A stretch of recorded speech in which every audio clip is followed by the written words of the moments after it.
Wednesday the 5th of January 2022 and it's brew day. First brew day of the new year. I'm going to do an old favourite. I'm going to do the All Together IPA, or as I've written down here, Atipa ATIPA. Done it before, this will be the third time doing it. The second time was towards the tail end of last year and it was a disaster. Ended up getting not infected but destroyed by chlorine, chlorides, chlorates, whatever. So quickly run through 200 grams car pills / car foam, very specifically 794 grams of flaked oats. You can probably round that up to 800, who knows. And I've used 4.3 kilograms, 4,300 grams of crisp extra pale malt. Mashing that, you've seen the mash footage already, we're mashing that 68 degrees, 1 hour, and then we have hop additions during the boil. We have 31 grams of Columbus at 60 minutes, 48 grams of Mosaic and 28 grams of Cascade at 20 minutes. Going to do it completely oxygen free in terms of the fermentation.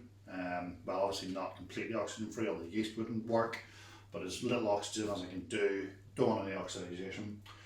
We have a dry hop.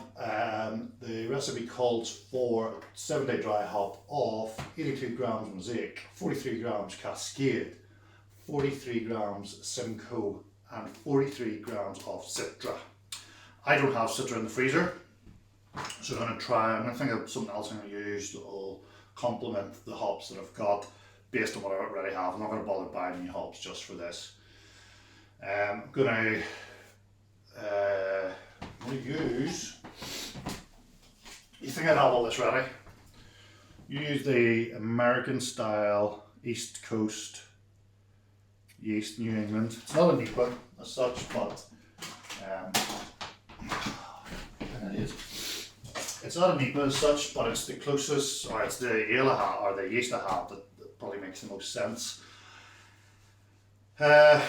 So that will ferment at 20 degrees for 7 days, drop it down for a couple of days, do the dry hop,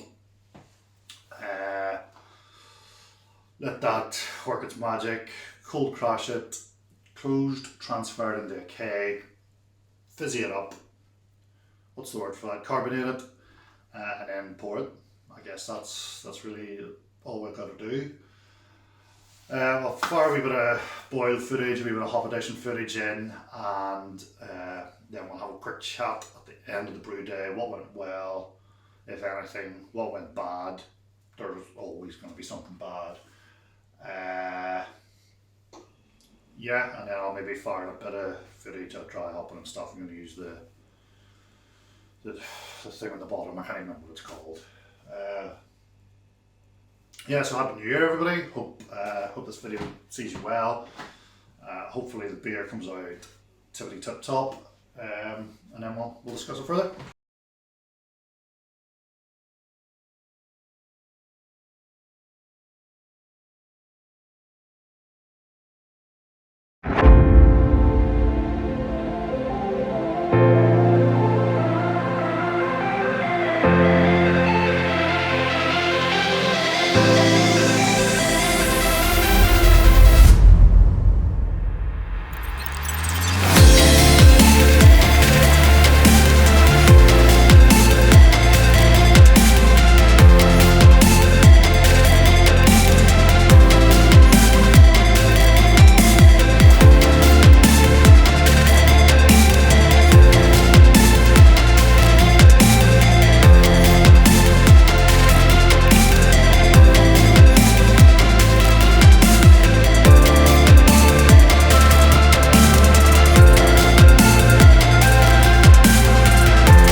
trick has just been achieved.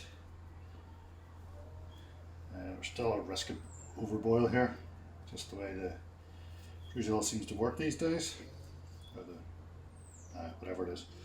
But here we have 31 grams of Columbus.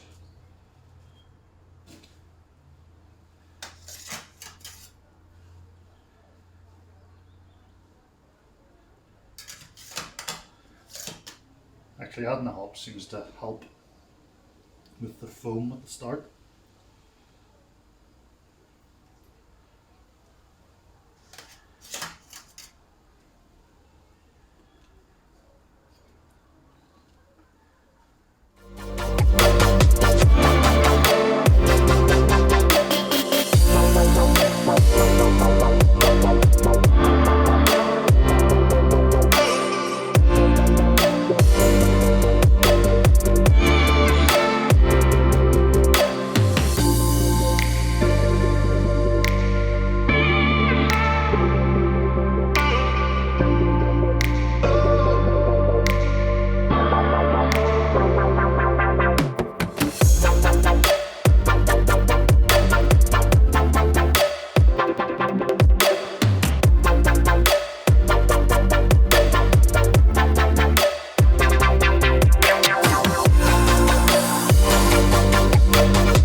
On today's show, we speak to a local homebrewer who has recently gone through a harrowing tragedy that has left him questioning everything. Obviously, given the very personal and embarrassing nature of this report, both the homebrewer's appearance and voice has been disguised to conceal his identity. Or her identity. It might be a woman, you don't know. Thank you very much for talking to us today. I know it's been quite an experience for you. But can you just start by talking me through your experiences of what happened on the morning of the 12th of January? Yes, thank you for having me on. Yeah, I sure can. I remember it well. It was a sunny day, it was a crisp morning. I remember coming out the back and having a look around. What a lovely day, I said to myself, and then I walked towards the shed. I was going to go in and take a sample of my beer for a gravity reading. You see, it was dry hop day.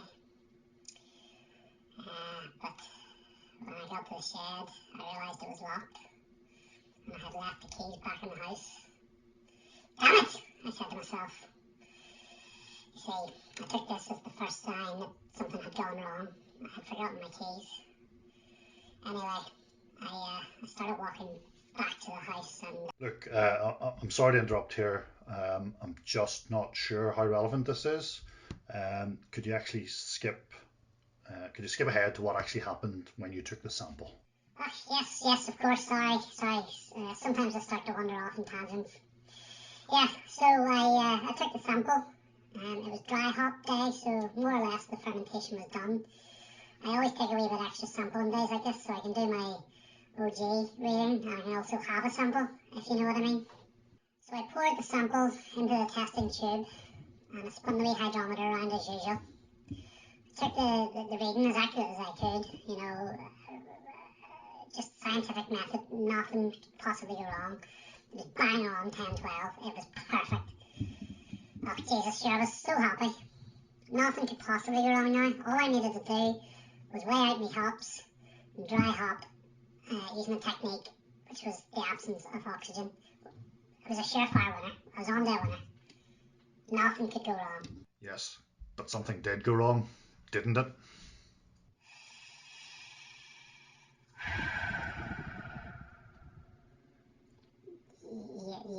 Yeah. I'm sorry, can I just take a wee moment here? That's okay. Just take your time. Okay. I got this. Okay.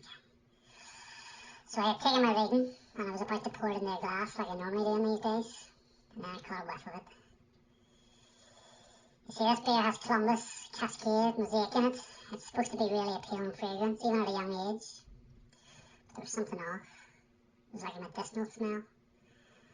My heart started racing. You always hear about these things, but you never think it's going to happen to you or your family. Believe me, it can, and it does. I poured it into a glass. Oh, the colour. Oh my God, you should have seen it. It was a thing of beauty. Even at this young age, because it was under a bit of pressure, even at this young age of his head, oh, it was perfect. But as I pulled the glass to my face for a sample, there it was. The unmistakable aroma of TCT. It's a warning if ever I saw one that something isn't right. But the taste, oh God, it was awful. I knew then, it was every parent's worst nightmare. Yeah, chlorophenol. Chlorophenol. Oh, we've heard about this. And tell me, is there a cure? I'm told experts have been researching for years, but as yet, there is no cure. There's nothing else for it. The beer's ruined. It has to go. I'm sorry, I can't go on. We unearthed some footage of what happened next. I just want to play it here for you. How do you feel when you see this happening? How does this make you feel watching this footage that we have unearthed from your closed circuit television, your CCTV cameras? Please, it's too raw. I can't watch this. I need some air. Why would you do this to me?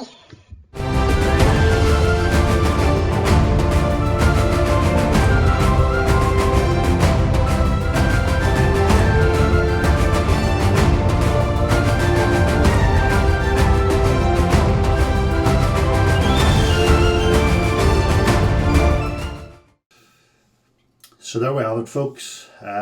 Possibly the world's first ever grain to drain video. Didn't waste my time doing the dry hop or anything there. It was obvious that it was going a certain way from the very first sample that I took for gravity reading. So I let it run the dry hop day and I took a sample that day. But yeah, when I even smelt it, it was just bad, very, very bad. So problem solving then, what is the issue with this recipe? When I did it back in July 21, I believed that it was an additional level of chlorine in the water, making the yeast and the alcohol form chlorophenol. Since then, I have incorporated Camden tablets, or Camden powder as I use, into every brew day. I've had no issues with anything else. I've done a couple of Colch, I've done a lager, I've done a red IPA. So a couple of recipes there that would be quite delicate in terms of flavour. So you can detect all flavours very quickly. And none of them have had this problem whatsoever. So I don't know. I don't think it's the water. There's two other things that are particular to this recipe that I don't use in anything else. One is the Columbus hops. Now, Get a Brewed sent me Columbus hops, but they weren't T90. They were BBC. So I thought primarily maybe it was hop burn. but it's a different flavour altogether, so I don't think it's that. And then the other thing is the yeast that I used, which was the Lallemand West Coast yeast. No, East Coast yeast, New England yeast. I got about a dozen packets of that reasonably cheap from, I think it was from Getter Brewed as well, actually. I just want to clarify, I'm not suggesting that it's their fault in any shape, form or fashion. But the first time I did it in July, I rehydrated the yeast as it said in the instructions, and I thought maybe that was a source of perhaps some sort of infection. It's not an infection as such, contamination, I think Sarah Pantry described it as. So this time I just sprinkled it onto the foam of the wort, which is what I would normally do with Saffiel yeast styles. But both times we've got this chlorophenol. Someone has suggested on the forum that perhaps the yeast is under too much strain, and perhaps my pitching rate is wrong. Now, I haven't checked the package to see how much, but one packet for a 5-gallon batch of low alcohol, like, let's be honest, well, I say low alcohol would be about 5 or 6%, but let's be honest, we're not talking about imperial stouts or anything here. You know, we're not hitting double figures. So I would be annoyed if that was it. Although I'm not going to rule it out entirely. So I'm not going to give up on this recipe because if you've watched any of my previous videos, version 1 of Altogether IPA that I did, what would have been April, May time in 2020, was one of my favourite beers. It's ranked number 2 at the minute behind my triple. That was the beer that made me realise that I could brew beer rather than just brewing alcoholic pish, to be honest with you. So I'm not going to give up on it. I'm going to give it a version 4. And I'm going to go back. I'm going to probably use either USO5, which I use a lot. And actually one of the reasons why I bought the West Coast yeast from Lallemand was because I use US5 so much. I wanted to try and sort of venture out. But yeah, just, if nothing else, just for my own peace of mind. I don't want to be going crazy here. In relation to this, you know, if I brew it again with USO5 and it works out fantastic, well then there we go. I'll never use that West Coast yeast again. I probably won't use it again anyway. I think maybe if I've a packet or two downstairs, I'll maybe double pitch it into something. So what's next then? Literally about half an hour ago, I received a package from the malt miller with 2 recipe packs in. I'm going to do the brew together, or brew with us, Vienna lager, brewed at high temperature, fermented at high temperature under pressure with Lutra. I did that as my Christmas Day beer last month. Obviously it's January, and it went down an absolute storm. So I'm going to video it this time when I do it, and it's going to be my Super Bowl beer. So we are a wee bit short in time. Today's the 13th, and the Super Bowl is on the 13th of February, so 1 month exactly. But I should be alright. It may not be crystal clear, but it will be a drinkable beer. So yeah, so I'm looking forward to that. Which takes me out of sync of what I was actually, I think I've done a Homebrew Wednesday last week where I put out my plan for the next couple of weeks or next couple of months, and already it's out the window. I also got a second grain pack, which I am not going to tell you about. I have stout grains there ready to go, but I need to do a wee bit of research on something that I want to do with that. So hopefully we'll have a busy January and a busy February, and there'll be plenty of beer to drink and potentially send out. I'm aware of sound issues with the videos I'm putting out at the moment. As I've said, the speaker is Daffy Ducked, the microphone. Someone has suggested just copying I can't remember if it's the left or the right channel, it's not working, but copy it and just sort of mirror it, and then it'll come out almost sort of not quite stereo, but sure, it'll be slightly better. I do have a microphone coming from Amazon. I was expecting it today. It's not coming now till tomorrow, and potentially another wee treat for the videos. But anyway, guys, yeah.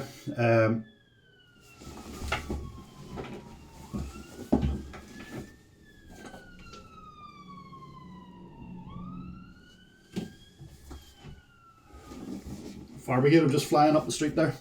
Anyway, yes, so guys, if you've made it this far, thank you very much. Disappointing end of the video, disappointing end to the brew experience here with all the other IPA. Yeah, it was a bit of fun doing the video, I must admit. But I'd rather be sitting here with a drink. So I can't cheers you or anything, so just go and watch a different video. Bye.